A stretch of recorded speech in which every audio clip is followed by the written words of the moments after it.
கிறிஸ்துவுக்குள் மிகவும் பிரியமானவர்களே, இயேசு கிறிஸ்துவின் நாமத்தில் உங்கள் யாவரையும் அன்போடு கூட நான் வாழ்த்துகிறேன். இந்த நாளிலும் தேவன் நம்மோடு கூட இடைப்படுகின்ற வார்த்தை ரூத் 2ஆம் அதிகாரம் 12ஆம் வசனத்தின் பின்பாகம். இஸ்ரவேலின் தேவனாகிய கர்த்தருடைய செட்டைகளின் கீழ் அடைக்கலமாய் வந்த உனக்கு அவராலே நிறைவான பலன் கிடைப்பதாக என்றான். ஆம், இந்த வார்த்தையின் மூலம் தேவன் இன்றைக்கு நம் ஒவ்வொருவரோடும் இடைப்பட்டு நம்மை பலப்படுத்த விரும்புகிறார். இந்த வார்த்தை நமக்கு எதை சொல்லுகிறது அப்படின்னு சொல்லி பார்க்கும்போது, இஸ்ரவேலின் தேவனுடைய செட்டைகளின் கீழ். அப்போ ரூத் ஒரு மோவாபிய பெண். ஆனா அந்த தேசத்தை விட்டு தன் மாமியார் கூட நகோமி கூட அந்த இஸ்ரவேலின் தேவனிடத்துல அவள் அடைக்கலமாய் வந்தபடியினாலே அங்கே போவாஸ் இந்த வார்த்தையை சொல்லுகிறத நம்ம பார்க்கிறோம். அப்போ இஸ்ரவேலின் தேவனுடைய செட்டைகளின் கீழ் அடைக்கலமாய் வந்தவர்களுக்கு நிறைவான பலன். அப்போ அங்க இஸ்ரவேலின் தேவனுடைய செட்டைகளின் கீழ என்ன இருக்கு? அங்க காட்ஸ் புரொடெக்ஷன் இருக்கு. அவருடைய பாதுகாப்பு இருக்கு. அவருடைய கான்ஸ்டன்ட் கேர் எப்பொழுதும் நம்மை விசாரிக்கிற ஒரு தகப்பனாய் அவர் செயல்படுகிறார். எப்பொழுதும் நமக்கு எந்த குறைவும் இல்லாதபடி வழிநடத்துகிற ஒரு தேவனாய் அவர் இருக்கிறாராம். அப்போ இன்றைக்கு நீங்களும் நானும் எங்க இருக்கிறோம்? இதை கொஞ்சம் யோசித்து பார்க்கும்போது நம்ம எபிரேயர்ல பார்க்கிறோம் 12வது அதிகாரம் 22, 23, 24ல நீங்களோ சியோன் மலையினிடத்திற்கும் ஜீவனுள்ள தேவனுடைய நகரமாகிய பரம எருசலேமினிடத்திற்கும் 1000 10,000மான தேவதூதர்களிடத்திற்கும் பரலோகத்தில் பேர் எழுதியிருக்கிற முதற் பேரானவர்களிடத்திற்கும் யாவருக்கும் நியாயாதிபதியாகிய தேவனிடத்திற்கும் பூரணராக்கப்பட்ட நீதிமான்களுடைய ஆவிகளின் இடத்திற்கும் புது உடன்படிக்கையின் மத்தியஸ்தராகிய இயேசுவின் இடத்திற்கும் ஆபேலினுடைய இரத்தம் பேசினதை பார்க்கிலும் நன்மையானவைகளை பேசுகிற இரத்தமாகிய தெளிக்கப்படும் இரத்தத்தின் இடத்திற்கும் வந்து சேர்ந்தீர்கள். வசனம் தெளிவா சொல்லுது. நம்ம இன்றைக்கு அவருடைய செட்டைகளின் நிழலுக்குள்ள வந்து சேர்ந்துட்டோம். இன்றைக்கு தேவனிடத்துல வந்து சேர்ந்துட்டோம். அவருடைய இரத்தத்துக்குள்ள நம்ம வந்து சேர்ந்துட்டோம்.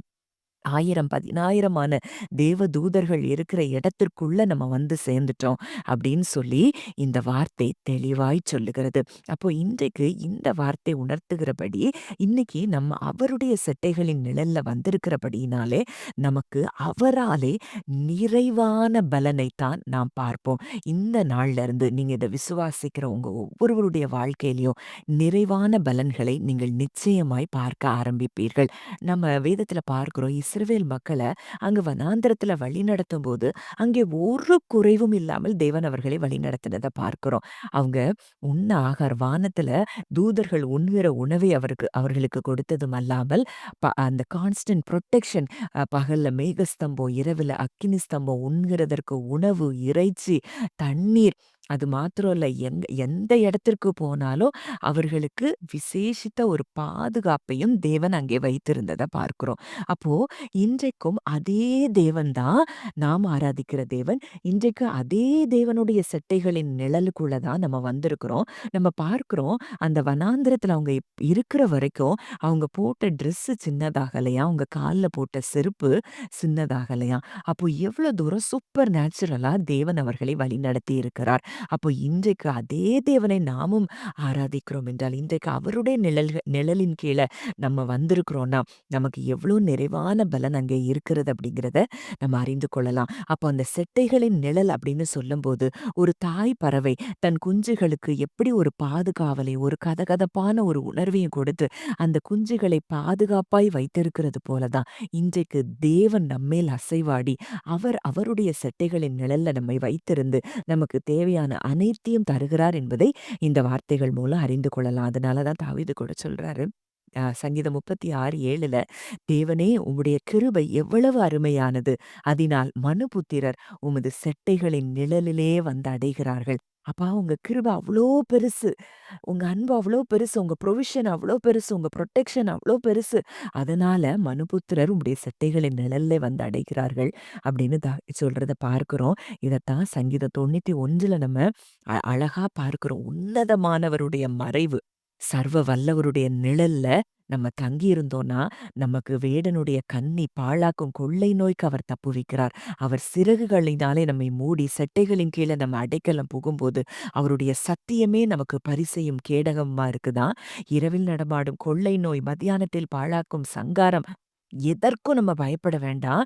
பக்கத்துல 1000 பேரும், வலதுபுறத்தில் 10,000 பேரும் விழுந்தாலும், நிச்சயம் அது நம்மை அணுகாது. நமக்கு அடைக்கலமா இருக்கிற கர்த்தரை நமக்கு தாபரமா கொண்டிருக்கிறபடியினால, பொல்லாப்பு நேரிடாது, வாதை அணுகாது. நம் வழிகளிலெல்லாம் நம்மை காக்கும்படி நமக்காக தூதர்களுக்கு அவர் கட்டளையிடுகிறபடியினால, ஒரு தீங்கும், ஒரு பொல்லாப்பும் நமக்கு நேரிடாது. யாருக்கு? அவருடைய செட்டைகளின் நிழலிலே வந்தடைந்திருக்கிற நமக்கு இந்த ஆசீர்வாதங்கள் எல்லாம் நமக்கு உரியது. இதை யாரெல்லாம் விசுவாசித்து அப்படியே இந்த வார்த்தையை ஏற்றுக்கொள்றீங்களோ, நிச்சயமா இந்த அத்தனை ஆசீர்வாதங்களும் நமக்கும், நம் குடும்பத்திற்கும் உரியதா இருக்கிறது. இந்த வார்த்தைகளின்படி கர்த்தர் உங்கள் ஒவ்வொருவரையும் ஆசீர்வதிப்பாராக. ஜெபிக்கலாம். நல்ல தகப்பனே, நன்றியோடு உம்மை துதிக்கிறோம், ஸ்தோத்தரிக்கிறோம் அப்பா. இந்த நல்ல நாளிலும் எங்களோடு கூட இடைப்பட்ட உம்முடைய வார்த்தைக்காக நன்றி செலுத்துகிறோம் தகப்பனே. இந்த நாளிலும் தகப்பனே உம்முடைய செட்டைகளின் நிழலிலே அப்பா நாங்கள் அனைவரும் வந்திருக்கிறோம் தகப்பனே. எங்களுக்கு நிறைவான பலனை நீர் தருகிறபடியினால் நன்றி செலுத்துகிறோம். எங்களை வேடனுடைய கண்ணை பாழாக்கும் கொள்ளை நோய், இரவில் உண்டாகும் பயங்கரம், பகலில் பறக்கும் அம்பு, இருளில் நடமாடும் கொள்ளை நோய், மத்தியானத்தில் பாழாக்கும் சங்காரம், எல்லா வாதைகளுக்கும் கர்த்தர் எங்களை தப்புவிக்கிறீர். எங்கள் வழிகளில் எல்லாம் எங்களை காக்கும்படி உம்முடைய தூதர்களுக்கு நீர் கட்டளையிட்டு இருக்கிறபடியினால் நன்றி செலுத்துகிறோம் தகப்பனே. ஒவ்வொரு நொடி பொழுதும் எங்கள் மேல் கண்ணோக்கமாய் இருக்கிற ஒரு தகப்பன் எங்களை உம்முடைய செட்டைகளின் நிழலுக்குள்ளே மூடி மறைத்து வைத்திருக்கிறபடியினாலே ஆண்டவரே, ஒரு தீங்கும் எங்களுக்கு நேரிடாது என்று சொல்லி விசுவாசத்தோடு நாங்கள் அறிக்கையிடுகிறோம். எங்கள் அப்பா இந்த கேட்ட வார்த்தையின்படி கர்த்தர் ஒவ்வொருவரையும் ஆசீர்வதிக்கிற கிருபைக்காய் நன்றி செலுத்துகிறோம். இயேசுவின் மூலம் கேட்கிறோம் ஜீவனுள்ள நல்ல பிதாவே. ஆமென்.